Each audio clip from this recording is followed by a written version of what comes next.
mabagang pangyayari at kaganapan ngayon, ibabalita din ngayon.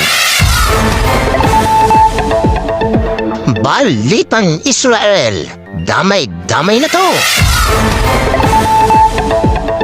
Para sa laman ng mga ulat ngayon, iba't ibang nasyong residente ng Israel at North and South Gaza hindi na magkaumayaw sa dagliang paglikas. Israel, pinasabog na ang base militar ng Hezbollah sa Lebanon. Hezbollah at Lebanon aatake na sa Israel. Tehran leader sinabing ang Gaza ang magiging libingan ng Israel. Iba't ibang lugar, pasilyo ng plantang nuklear binabalak unahing atakihin ng Hezbollah sa Israel.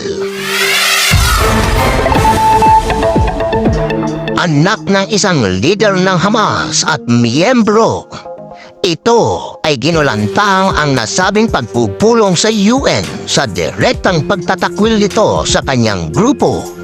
Mga panauhin sa nasabing pagpupulong na tulala.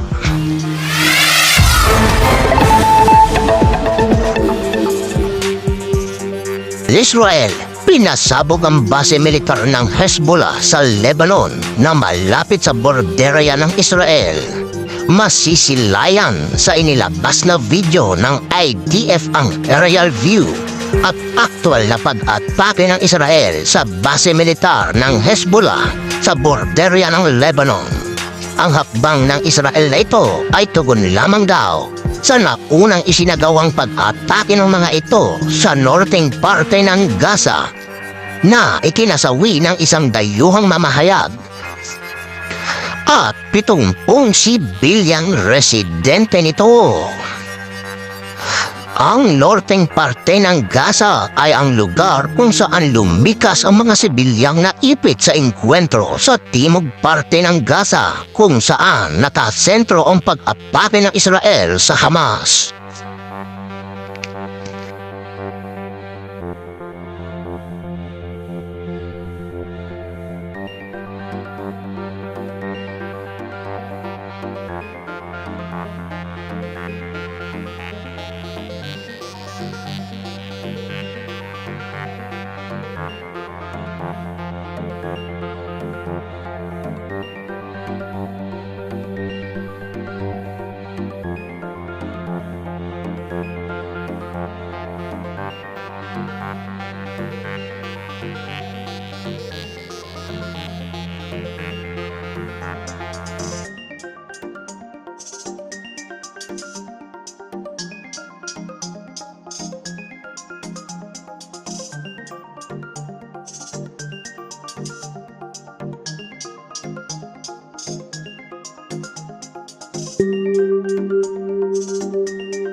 Alinsunod sa ginagawang pag-atake ng Israel sa nasabing kampo ng Hezbollah, naglabas naman agad ng isang nakakahilakbot na mensahe ang Tehran leader na ang Gaza na daw ang siyang magiging libingan ng mga Israelita.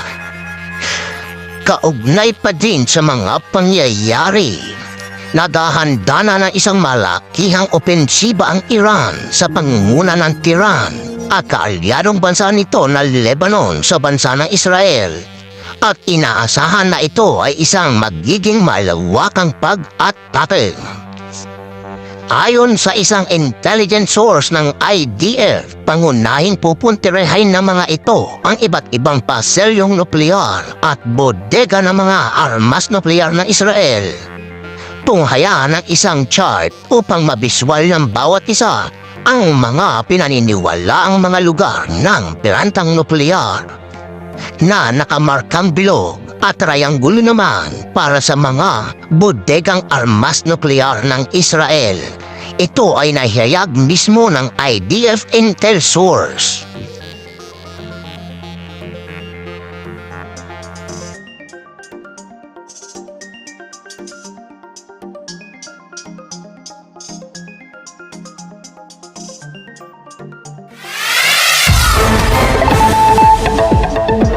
Israel naglabas ng isang alarma sa mga mamayan nito at pinag-utos ang dagliang paglika sa posibleng malawakang opensiba ng mga kalaban na nagdulot ng pagkataranta at pagkabalisa ng iba't ibang nasyon na nakatira dito sa loob ng Israel. Kasama na ang mga lahing Indiano, Israelian, Ukrainian, Canadian, Palestinian, United Kingdom, at tanging mga Amerikano lamang ang hindi pa nagsisilikas sa ngayon.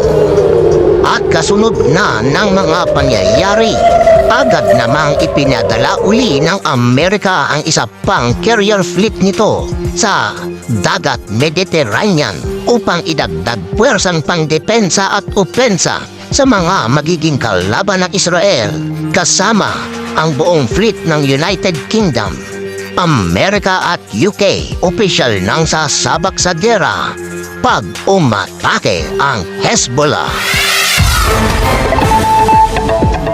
Sa kasagsagan na nagaganap ng pagpupulong sa base ng United Nations, nagimbal ang lahat nang magsalita na ang representante ng Palestinian na isa palang Hamas member at anak pa ng isa sa mga matataas na leader nito. Ngunit ang lahat ay naiwang tulala at gulat na gulat ang mga delegasyon sapagkat inihayag at tinalas nito ang pagkukondina at pagtatakwil sa Hamas at tinawag pa nito na ang Hamas ay hindi nagre-representa sa mga Palestinian, bagkus sila lamang ang nagsasabi nito at ang gawaing barbaro kailanman hindi nagre-representa sa Palestinian. I take the floor on behalf of the UN Watch. My name is Mus'ab Hassan Youssef. I grew up in Ramallah as a member of Hamas. I address the words to the Palestinian Authority, which claims to be the sole legitimate representative of the Palestinian people. I ask, where does your legitimacy come from? The Palestinian people did not elect you, and they did not appoint you to represent them. You are self-appointed. Your accountability is not to your own people. This is evidenced by your own total violation for their human rights. In fact, the Palestinian individual and their human development is the least of your concerns. You kidnap Palestinian students from campus and torture them in your jails. You torture your political rivals. The suffering of the Palestinian people is the outcome of your selfish political interest. You are the greatest enemy of the Palestinian people. If Israel did not exist, you would have no one to blame. Take responsibility for the outcome of your own actions. You fan the flames of conflict to maintain your abusive power. Finally, you use this platform to mislead the international community, to mislead the Palestinian society, to believe that Israel is responsible for the problems you create. Thank you. Mga maiinit na pangyayari, ibabalita ngayon. Kung ikaw ay bago sa aming channel at nagustuhan mo ang video na ito, maaari bang kami ay mapahingi ng inyong suporta sa pamamagitan ng pag-like, subscribe at hit ang notification bell para updated ka sa mga bagong video na aming i-upload dito sa Mascaradong Komentarista ng Pinas TV.